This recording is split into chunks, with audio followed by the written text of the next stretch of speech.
Ah, hemos caminado ya por todo o casi todo el credo de Nicea y lo hemos hecho a través de diferentes preguntas. Preguntábamos, ¿crees en Dios? La respuesta es sí, creo en un solo Dios. ¿Quién es ese Dios? Es nuestro Padre Celestial.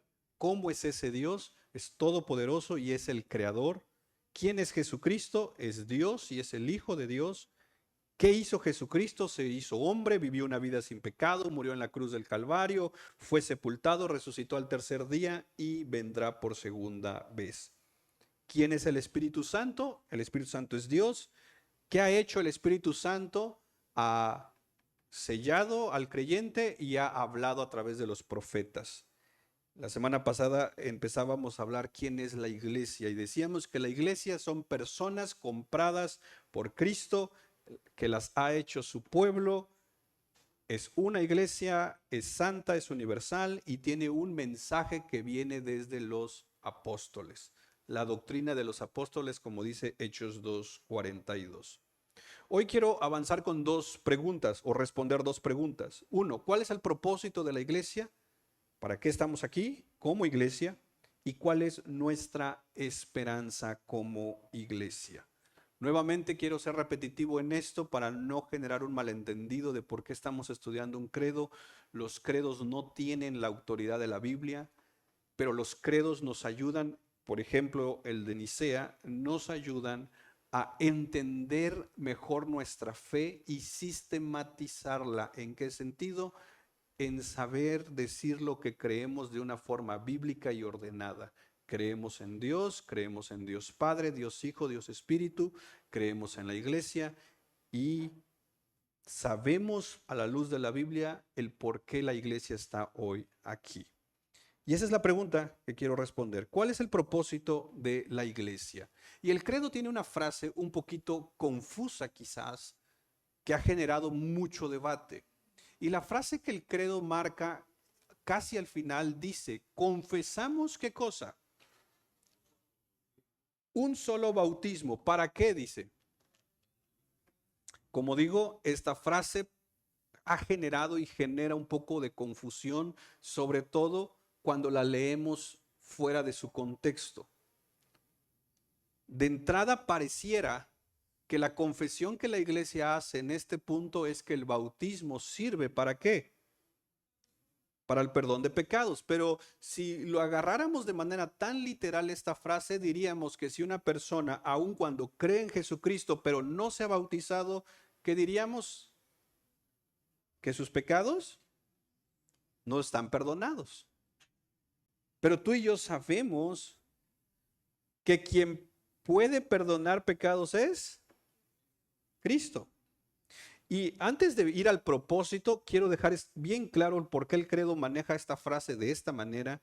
Y para eso quiero que vayas un momento conmigo a Lucas capítulo 5, verso 17 al 24. Y quiero hacer esto porque quiero que tú y yo sepamos exactamente y bíblicamente quién es el que perdona pecados. ¿Sale? ¿Estás ahí? Verso 17. Un día que Jesús estaba enseñando, estaban ahí sentados algunos fariseos y maestros de la ley que habían venido de todas las aldeas de Galilea. Entonces Jesús está en una casa y está enseñando. ¿Quiénes están ahí? Fariseos y maestros de la ley. Y dice que habían venido de todas las aldeas de Galilea y Judea y de Jerusalén. Y mira cómo dice al final de este verso. ¿Qué estaba sobre Jesús? Para sanar. Entonces Jesús está enseñando y está enseñando a un grupo de hombres que conocen la Biblia, que en este caso que conocen el Antiguo Testamento, fariseos, escribas, y vienen de muchos lugares. La casa está literalmente llena, o el lugar está literalmente lleno. Verso 18. Y unos hombres trajeron en una camilla a un hombre que estaba paralítico, y trataban de meterlo y ponerlo delante de Jesús. 19. No hallando cómo introducirlo debido a la multitud, ¿qué hicieron? A través del techo, poniéndolo en medio delante de Jesús. Quizás has escuchado sermones de este pasaje y a veces este pasaje es muy fácil para alegorizarlo. Uno, hay quienes lo han dicho como este es un pasaje de los amigos, ¿no? Busca amigos que te carguen, dice, que te lleven a Jesús. Otros han alegorizado a estos 4 amigos que dicen que es la fe, el evangelio y no sé qué otras cosas. Pero quitando un poquito las alegorías y quitando un poquito la sobreinterpretación de este pasaje, el pasaje nos está narrando un momento, una historia. Y la historia es bien sencilla. Jesús está en una casa, la casa está llena. Y hay 4 personas que traen un amigo paralítico, que lo traen en la camilla, quieren entrar, no pueden y suben al techo, ¿no? En una clase que estábamos teniendo de hermenéutica, poníamos ejemplo esto, que a veces tenemos la idea de las casas del Israel, del Jerusalén de ese tiempo, que no son como las casas de ahorita. Muchas de las casas de ese tiempo las tenían escaleras por fuera de la casa. Hoy, ¿quién pone escalera para el segundo piso afuera en la calle? De repente allá arriba de tu casa, ¿no? Ya hay pues, pero error del albañil. Entonces, subieron y estando ahí, pues hacen como el lugar donde van a abrir, abren y entonces bajan con la camilla a través del techo, poniendo en medio delante de Jesús, al paralítico delante de Jesús. ¿Qué están buscando los amigos del paralítico y el paralítico? Tantito el 18, el 17, perdón. ¿Qué dice el final del 17? Entonces, si la gente sabe que Jesús está sanando y tiene el poder para sanar, ¿qué espera la gente que Jesús haga con un paralítico que se lo pusieron enfrente, en medio de una enseñanza, en medio de un montón de gente? Que lo sane, ¿verdad? Porque es lo más lógico, ¿no? Tanto esfuerzo, yo creo que va a valer la pena. Pero mira el verso 20. Al ver Jesús la fe de ellos, dijo: hombre, tus pecados te son perdonados. ¿Te das cuenta que si algo Jesús va a hacer constantemente, siempre poner lo más importante por encima de lo mejor? ¿Qué era lo mejor para el paralítico? ¿Ser sanado o ser salvado? El paralítico anhelaba ser sanado. Esto es como la persona que viene desesperada a la iglesia porque se le resuelva un problema y: Señor, por favor, ayúdame con esto. Está pensando en su salvación. Es más, hay quienes vienen, hacen un compromiso, pasa lo que quieren y de ahí no vuelven a venir. Entonces el paralítico quiere ser sanado. ¿Los amigos qué quieren? Que lo sanen. Pero cuando Jesús lo ve, dice: tus pecados. ¿Cómo te sentirías tú si vienes a Jesús a pedirle un milagro y recibes otro que ni siquiera estás pensando o buscando? ¿Te imaginas estos hombres que tanto se esforzaron para poner ahí al paralítico? Y es como, a ver, ¿le estás perdonando sus pecados? Casi, casi es como decirle: no ocupo que lo perdones. ¿Ocupamos? Y si tú ves la historia, Jesús ya no hace nada más hasta en ese momento. Jesús ve al paralítico, ve la fe y dice: tus pecados te son perdonados. Y parece ser que la historia concluye ahí. Luego el verso 21. Los escribas y fariseos comenzaron a razonar. Hay otra versión que dice a cavilar, a pensar hacia ellos. Mira la soberanía de Dios aquí. Diciendo: ¿quién es este? ¿Qué dice? ¿Por qué tratan a Jesús como alguien que está diciendo una blasfemia? Ahí lo dice. Porque solo Dios puede, ¿qué? Entonces, para el fariseo conocedor y maestro de la ley, conocedor de la escritura, sabe que el único que puede perdonar pecado es Dios. ¿Y qué es lo que Jesús acaba de hacer? ¿Por qué Jesús perdonó pecados? Porque es Dios. Pero para el escriba y fariseo es una blasfemia. Para el escriba y fariseo esperarían el milagro de sanidad. Si hubiera Jesús hecho una sanidad, no hubiera habido problema. El problema es que Jesús hizo algo que ellos saben que solo lo puede hacer Dios, posicionándose él mismo como Dios. Y esto le despertó al fariseo y le despertó al escriba y le despertó a la gente un elemento de celos, de decir, ¿quién es este que está diciendo una blasfemia? ¿Quién es este que se está atribuyendo algo que no le corresponde? Se está atribuyendo el ser igual a Dios cuando no es Dios. No hubiera habido problema si lo sana. El problema es que está haciendo algo que solo Dios puede hacer, y era perdonar pecados. Y me encanta Jesús porque mira el 22. Conociendo a Jesús, ni siquiera fue como que, a ver, ¿qué están diciendo? Es que no los escuché bien. No. Jesús sabía lo que esta gente estaba pensando. Y entonces les dicen, ¿por qué razonan en sus corazones? Como diciendo, ¿por qué están pensando eso? Verso 23. ¿Qué es más fácil decir? ¿Tus pecados te son perdonados o levántate y anda? A ver, iglesia, ¿qué era más fácil decir?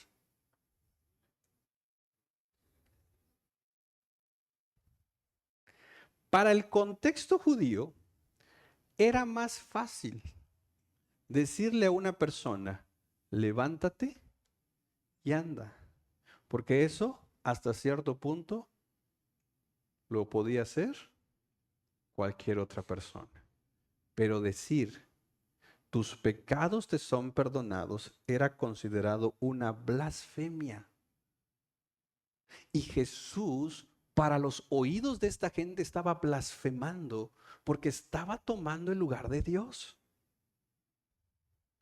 Y entonces Jesús en el verso 24 dice, pues para que sepan que el Hijo del Hombre tiene autoridad en la tierra. ¿Para qué? Le dice al paralítico, no le va a decir tus pecados son perdonados. ¿Por qué no se lo va a decir? Ya está perdonado. Mira, el paralítico ahora es un paralítico perdonado. No podía danzar porque no podía expresar su gozo, pero en él está perdonado. El gozo de la salvación está en él, pero está paralítico. Si hubiera muerto el paralítico siendo paralítico, ¿a dónde se hubiera ido? Al cielo. Pero si hubiera muerto el paralítico, ahora ya sanado, pero sin el perdón de pecados, se hubiera ido caminando y corriendo ¿a dónde? Al infierno. Sano, pero al infierno.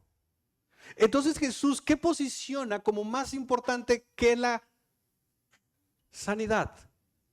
La salvación. Y Él la ofrece porque Él puede ofrecerla. Es el único, porque Él es Dios. Pero Jesús dice, para que vean la autoridad que tengo, no solo para perdonar pecados, sino también sobre toda enfermedad. Y entonces se dirige al paralítico y le dice, levántate, toma tu camilla. La gente entendía que solo Dios puede perdonar pecados. Y Jesús, quien es Dios, es el que perdona los pecados. Tú y yo hemos sido perdonados por Cristo y en Cristo. Es Él el que nos ha dado su vestimenta de justicia, y en esta vestimenta de justicia tú y yo somos perdonados. Ahora, el credo de Nicea toma el elemento del bautismo para perdón de pecados, no porque está desestimando la obra de Cristo, sino porque en el contexto del mismo credo o de lo que la iglesia confesaba en los años 300, se hablaban de artículos de fe. ¿Qué es un artículo de fe? Es una declaración de lo que creemos. Por ejemplo, tú y yo creemos en Dios Padre, ¿verdad? Cuando tú dices, yo creo en Dios Padre, ese es un artículo de fe. Cuando tú dices, yo creo que Jesucristo es el Hijo de Dios, ese es un artículo de fe. Cuando tú dices, yo creo que el Espíritu Santo es Dios, ese es un artículo de fe. Y cuando decimos, yo creo que la iglesia es una, es santa, es un artículo de fe. Entonces, cuando llegamos al final y se habla del bautismo, los escritores del credo de Nicea toman el bautismo como un artículo de fe que contiene toda la fe. Déjame ponerte un poquito el contexto.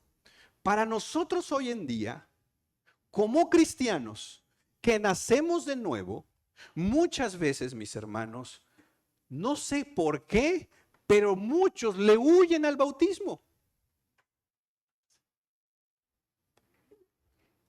Ya son cristianos, pero no se han bautizado y les preguntas, ¿por qué no te has bautizado? Algunos dicen, no, es que eso ya es cosa seria. O sea, ser cristiano no es cosa seria. El bautismo para hoy nosotros lo hemos visto como un paso de obediencia de algo que ya pasó en nuestros corazones. El bautismo no le agrega nada a tu salvación, ¿estamos de acuerdo? Pero el bautismo, la idea es testificar públicamente de que somos del Señor. Cada cristiano, es más, el cristiano que no se ha bautizado debería de exigirle a la iglesia, por favor, ya bautícenme. ¿Te acuerdas de el etíope? Cuando cree el evangelio a través de Isaías 53, ¿qué pide? Bautizarse. Y dice, miren, allá hay agua. Hoy, hermanos, vamos a bautizarse, pero ¿dónde? No, pero es que en esas fechas hay frío, dice. Le andamos buscando cada pretexto para seguir siendo desobedientes. Bueno, en los primeros años de la iglesia, mis hermanos, para el cristiano de esa época, el creer en Cristo, sí o sí, ellos anhelaban bautizarse. ¿Por qué? Porque el bautismo, tú hacías una declaración pública de tu fe y en el bautismo tú declarabas algo. Creo en el Padre, creo en el Hijo y creo en el Espíritu Santo. Precisamente, Mateo 28 nos va a decir, id y hacer discípulos y bautizarlos ¿en qué? Padre, del Hijo y del Espíritu Santo. Entonces, la iglesia primitiva entendía el bautismo como un bautismo trinitario y se bautizaban solo aquellos que creían en la Trinidad, en Dios Padre, Dios Hijo y Dios Espíritu Santo. Y cuando una persona se bautizaba, creía que su bautismo estaba hecho en el nombre del Padre, del Hijo y del Espíritu Santo, porque creían en la obra del Padre, en la obra del Hijo y en la obra del Espíritu Santo. Cuando el credo toma la palabra confesamos en el bautismo para el perdón de pecados, no está diciendo otra cosa que creemos en la Trinidad, en lo que el Padre hizo, en lo que el Hijo hizo y en lo que el Espíritu Santo hizo. Creemos en el Evangelio. El bautismo era una representación de creer en el Evangelio. Por eso es que está diciendo esta frase aquí. Una persona que no creía en el Evangelio no quería bautizarse, pero una persona que creía y confesaba el Evangelio anhelaba el bautizarse. El bautismo, tú y yo sabemos que es uno de los dos sacramentos que Jesucristo dejó estipulado para su iglesia, que es bautismo y la cena del Señor. Son los dos sacramentos que Él estableció. No tenemos más. Son las dos cosas que tenemos que estar haciendo hasta que Él venga. El bautismo debería ser entonces en el creyente un anhelo. El pastor, el líder, no debería de estar persiguiendo a la gente para que se bautice. Es el creyente que debería de decir, por favor, ya bautícenme, porque quiero agradar a mi Dios. que me salvó. En este sentido era tomado el bautismo en ese entonces. Entendamos un poquito mejor desde la escritura esto. Efesios 4:5. Vamos un poquito rápido por el tiempo.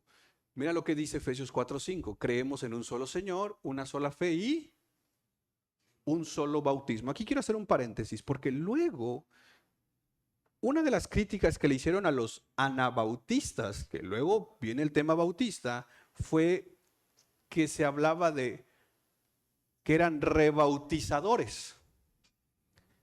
Entonces, estas denominaciones que estaban rebautizando lo que decían era, si tú te bautizaste en otro lado, no cuenta, te tienes que bautizar ahora.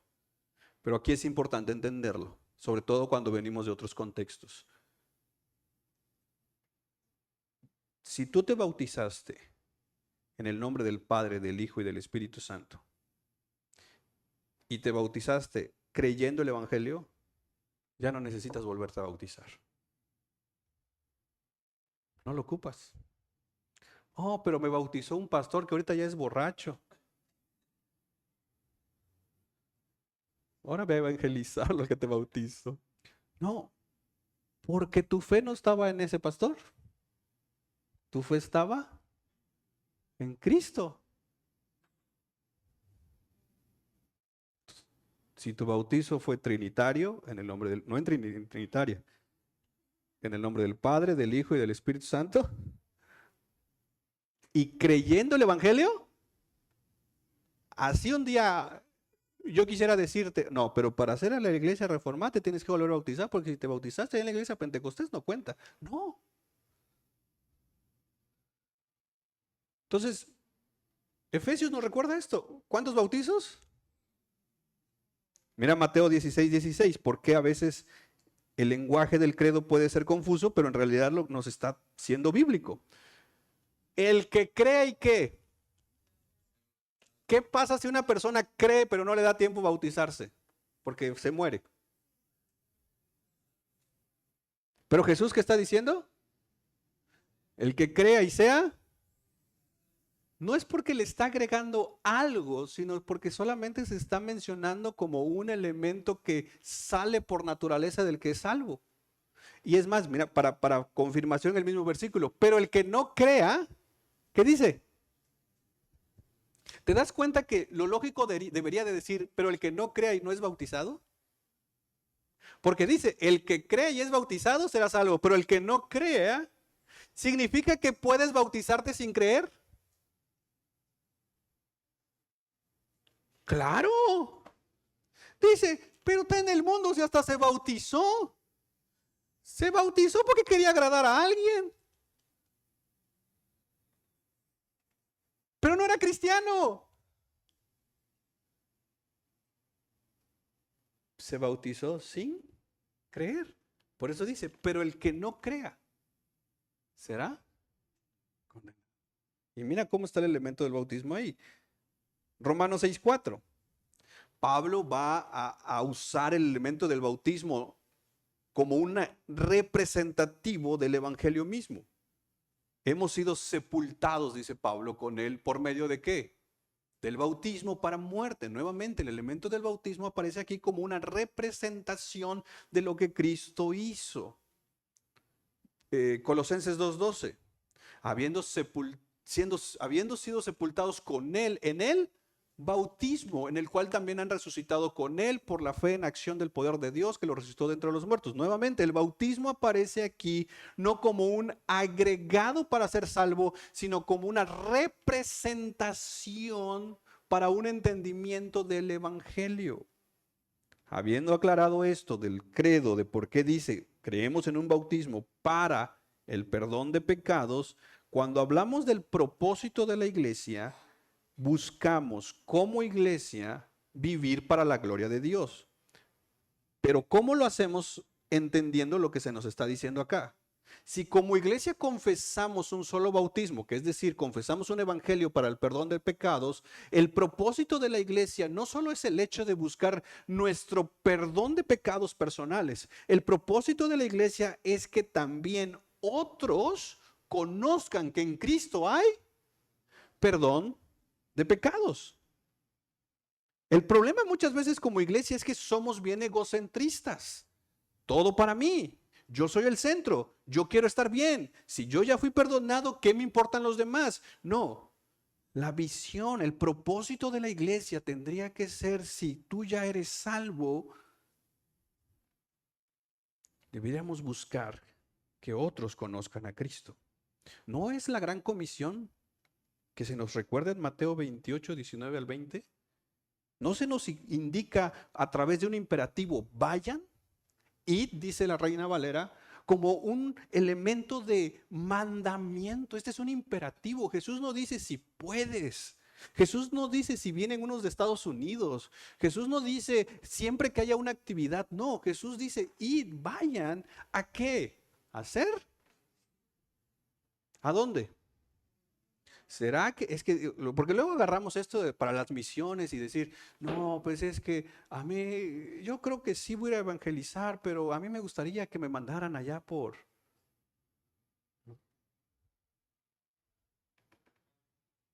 Hermanos, ni al parque de la Santa Ana queremos ir. Ah, pero queremos ir a otro país. A pasear queremos ir. Para que al rato nos inviten a predicar. El hermano que viene de... Y andamos ahí, contando puro del viaje. Pero si nunca el Señor nos permitiera salir de este país, cuando la gran comisión dice todas las naciones, ¿será que nuestras colonias entran en todas las naciones? Mira, tan así creo yo que a veces hemos dejado de cumplir nuestro propósito que mira, Dios tiene que traer gente de otro país para venirnos a mover en algo que nosotros tendríamos que estar haciendo. Y muchas veces ni así nos queremos sumar. Esta es la gran comisión y este es el propósito de la iglesia. Somos perdonados para testificar del perdón.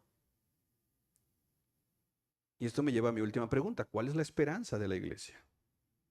Y el credo termina diciendo, esperamos la resurrección de los muertos y la vida de la era venidera. La frase era venidera tiene que ver con el griego, que básicamente es una forma de traducción que dice, y esperamos la eternidad. Y esperamos entrar a la eternidad. Primera de Corintios 15, 20. Pero ahora Cristo, ¿qué ha hecho Cristo? Ha resucitado de entre los muertos, primicias de los que durmieron. La iglesia tiene una esperanza y es el elemento de la resurrección. Y tan así tenemos esta esperanza tan firme, tan segura, que Cristo ya resucitó. Entonces, por cuanto Cristo resucitó, si tú mueres en Cristo, tu resurrección está garantizada. Ya sea que nos toque ver la venida de Cristo o que muramos, seremos resucitados y seremos transformados. Como alguien dijo, los que nacen dos veces solo morirán una vez. Pero los que nacen una sola vez morirán dos veces. Nacer dos veces es nacer físicamente y nacer espiritualmente. Si tú has nacido dos veces, morirás solo una vez, porque resucitarás para vida eterna. Pero si tú solo naciste una vez, pero no naciste espiritualmente, morirás dos veces. La muerte física y la muerte eterna, que no es otra cosa que el infierno. Porque tú y yo no creemos en la aniquilación del alma. Tú y yo creemos que el infierno existe. Primera de Corintios 15, 53. Porque es necesario que esto corruptible se vista de incorrupción y esto mortal se vista de... Este es el elemento que tenemos como esperanza. De hecho, todo el capítulo 15 de Primera de Corintios habla de este elemento de la resurrección para recordarnos precisamente, mis hermanos, que vale la pena servirle al Señor.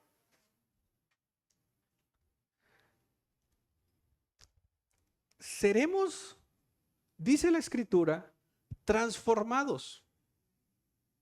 Y miren, yo creo que aquí hay un misterio por este elemento de cómo nuestros cuerpos serán transformados y cómo es el cuerpo glorificado. Lo que sí puedo alcanzar a ver es que en este cuerpo glorificado hay elementos ya no naturales que hoy vemos, como por ejemplo el cansancio. Un cuerpo glorificado no sufrirá cansancio. Es más, Apocalipsis va a decirnos que ya no habrá enfermedad, llanto, dolor.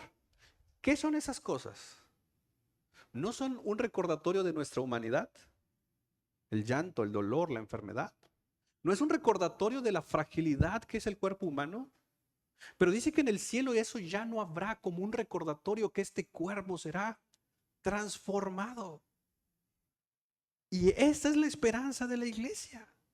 Que Cristo venga un día y que, vuelvo a repetir, seamos llevados con Él o seamos resucitados.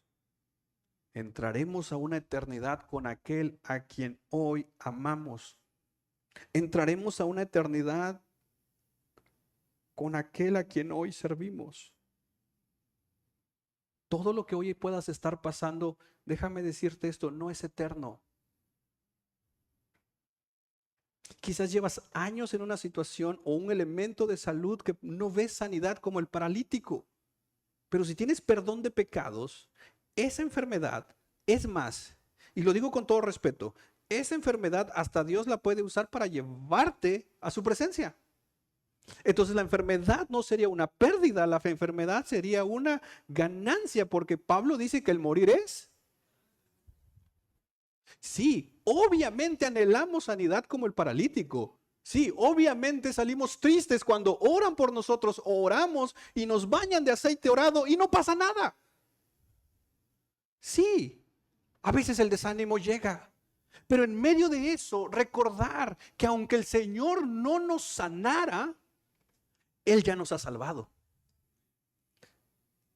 Y la plenitud de la salvación no la vamos a ver de este lado de la eternidad, porque de este lado de la eternidad estaremos constantemente luchando. Dice, ya el Señor me sanó, vieras, dice, una gran gastritis que tenía, dice, pero el Señor hizo el milagro, sanó las úlceras, hasta cáncer ya tenía casi, ya, el Señor me sanó, ya podemos ir a los taquitos con coca. Para la gloria de Dios, dice. Es más, dice, para testificar que estoy sano, dice.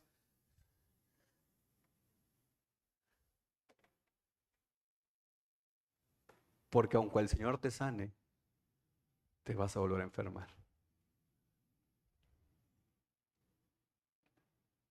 Porque esto no es la eternidad.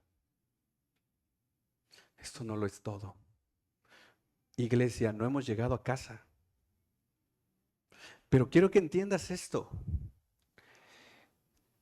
Y quiero cerrar, regálame otros minutos. Lucas 16, del verso 19 al 51, conoces la historia.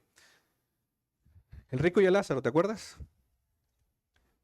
Mueren los dos. ¿A dónde van los dos? A lugares diferentes, ¿verdad? Seno de Abraham, lugar de tormento. Las características que se nos dan es lugares que parece están enfrente uno del otro. ¿Te acuerdas? Porque se ven. Dice el rico, Padre Abraham, permite que Lázaro venga y moje sus dedos porque Estoy con sed aquí y estoy sufriendo.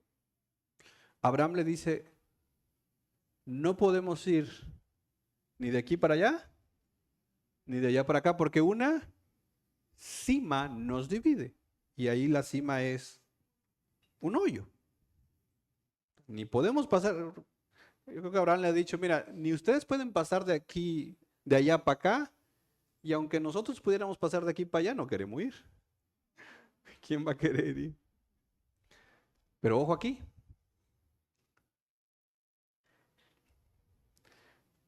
El rico, cuando entiende que ya no puede hacer nada por él, empieza a abogar por sus hermanos. ¿Te acuerdas?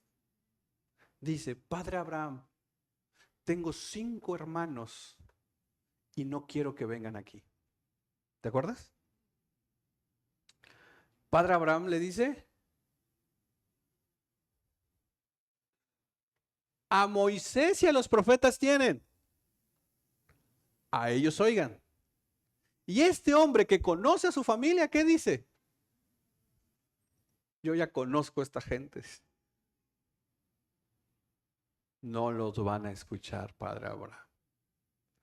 Pero si un muerto dice, ¿te acuerdas? Se levanta, resucita y les dice, ellos van a creer. ¿Qué les dice Abraham? Ni aunque un muerto se resucitara, si no escuchan a Moisés y a los profetas,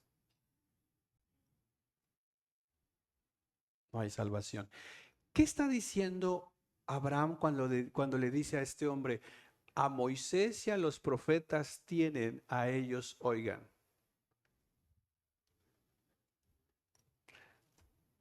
Sola escritura.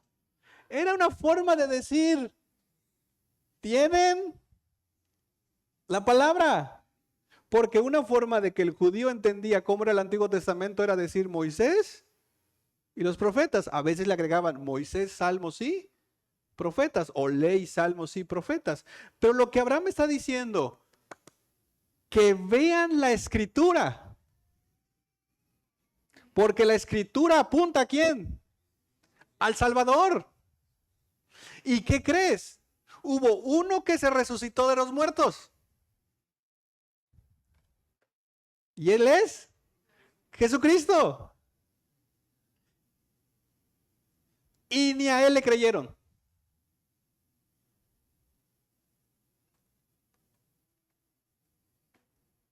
Pero ojo aquí,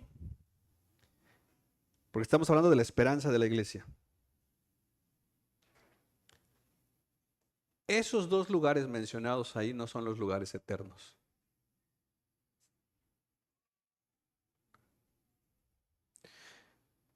Si una persona muere en Cristo hoy,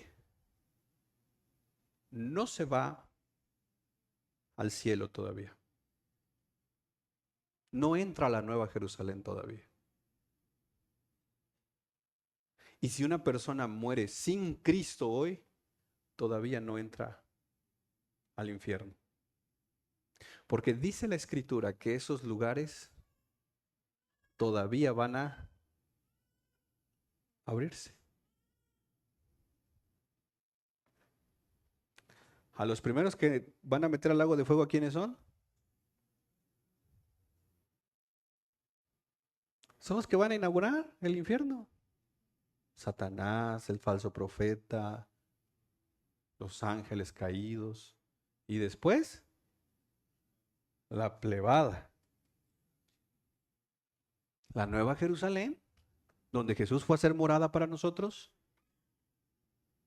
Esas casas están esperando todavía. Nadie está ahí. Porque es el nuevo cielo y la nueva tierra. Si una persona muere en Cristo, entonces ¿a dónde se va? Al seno de Abraham. Y si una persona muere sin Cristo, ¿a dónde se va? ¿Al seno de Abraham? ¿Al purgatorio? Van a decir amén, hermano. Sí, ya la cosa está. Te bautizamos hoy. Va a un lugar de tormento. ¿Esta gente que está en el seno de Abraham va a ser sacada un día? ¿Cuándo? ¿Y a dónde va a ser llevada? Entonces no me digas que no vale la pena servirle al Señor. Porque si nosotros morimos y Cristo no ha venido, comienzas ya a disfrutar algo tan hermoso que ni siquiera es la plenitud de la eternidad. Pero si mueres sin Cristo, ¿los que están en este lugar de tormento van a ser sacados? ¿Y a dónde van a ser llevados? Pero antes de ir al infierno.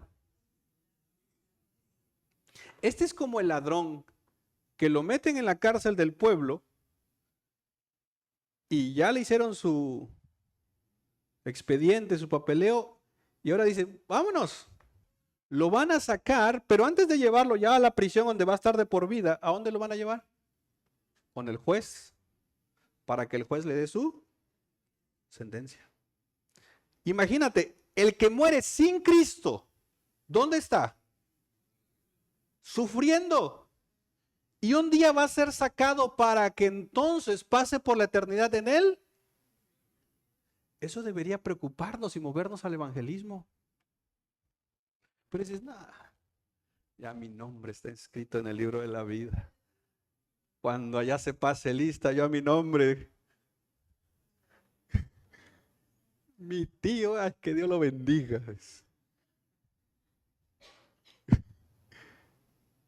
Hemos perdido muchas veces el propósito como iglesia porque nos hemos olvidado de nuestra esperanza.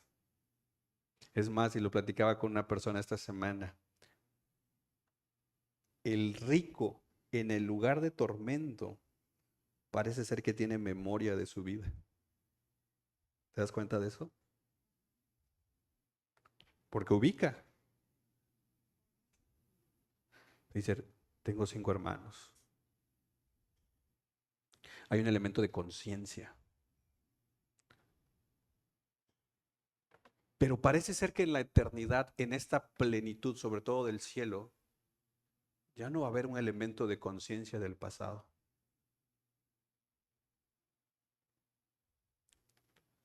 Porque seremos transformados.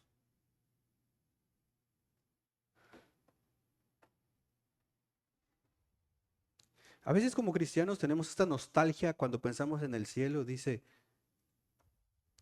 no, dice, por ejemplo, el esposo a la esposa o viceversa, dice, allá en el cielo nos vamos a encontrar y nuestro amor va a seguir. ¿Qué dice la declaración cuando se habla de un matrimonio que está en la Biblia? ¿Hasta qué? Ok. A Jesús le querían llegar con esta pregunta cuando le dijeron, una mujer tuvo un esposo, muere. Tuvo un segundo esposo, muere. Y ahí se va la lista, ¿no? Como 5. ¿Sí se acuerdan? Y le dicen, cuando estén en el cielo, ¿mujer de quién va a ser? De ninguno. Porque hay un elemento de transformación donde ahora nuestra mente transformada ya no va a pensar en el pasado como un elemento de nostalgia, porque muchos de nosotros cuando pensamos en el pasado, sobre todo en momentos bien, bien bonitos, hay un elemento de nostalgia y a veces el elemento de nostalgia te va a generar tristeza. Ay, ¿te acuerdas? Cuando salíamos a caminar al parque y, ¿no? Y en el cielo no habrá tristeza. No habrá llanto. No habrá, porque seremos La esperanza de la iglesia radica en el elemento de la resurrección que Cristo ya la garantizó en su resurrección. Nuestra esperanza no es que dice, este gobierno ahora sí. Nuestra esperanza no es, no, ahora sí, ya todos van a hacer paces con Israel, ya no va a haber guerra, ya acabó ya las armas nucleares, ya. Ya en Facebook le puse ahí que estoy orando.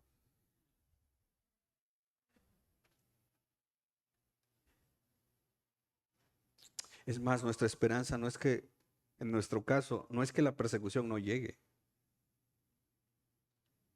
Nuestra esperanza es que Cristo venga por nosotros. Y entonces, un día, entraremos a la eternidad, donde contemplaremos a nuestro Dios Trino.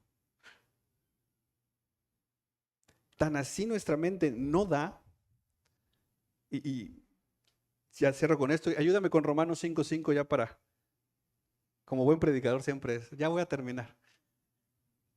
Pero es que quiero dejar esto en claro, porque es nuestra esperanza, ¿va? Ok. En nuestra mente humana, ¿te has imaginado un momento el cielo? Se habla de un trono, ¿te acuerdas? El trono de Dios. Está el cordero inmolado, ¿verdad? A veces hasta cantamos canciones sobre esto, ¿no? Postrarnos ante el trono y todo eso. Ok, imagínate el trono aquí en el lugar santísimo. ¿Quiénes van a estar en primera fila?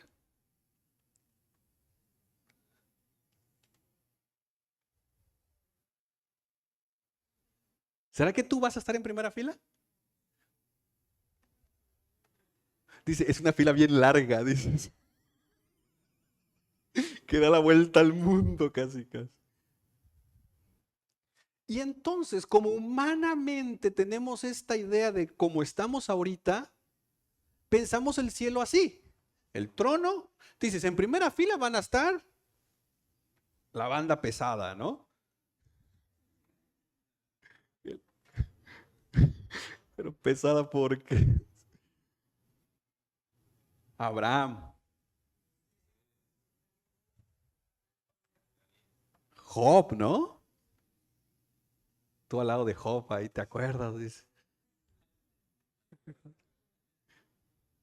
Oh, a mí me picó el zancudo y vieras cómo se puso mi piel, le estabas platicando a Job.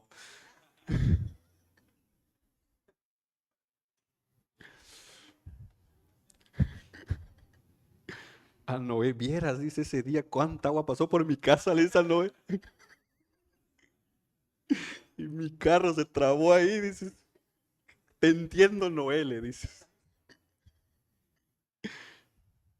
Abraham, no, dice, yo sacrifiqué mi Facebook por Dios, dice. Dios me lo pidió, dice. Pero en el último de borrar, un ángel me detuvo la mano, dice. Entonces tenemos esta idea y entonces hasta una alabanza dice, un rinconcito. Dice, aunque sea un rinconcito que me den allá arriba. Porque tenemos esta idea de que frente al trono, como dicen unos acá, los generales de la fe. No sé qué significa eso, pero... Y uno como ni a soldado llega. Última fila, pero dices, aunque sea última fila, pero ahí. No, hermanos.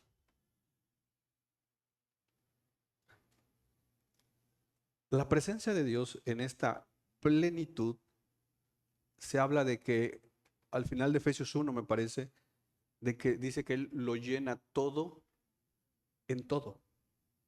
Significa que aunque nuestra mente genera esta idea de un trono y todos sentados o parados o como vayamos a estar, donde sea que nos posicionemos, disfrutaremos de la plenitud de Dios como si estuviéramos frente al trono de la gracia, porque se nos ha prometido esa plenitud en la eternidad.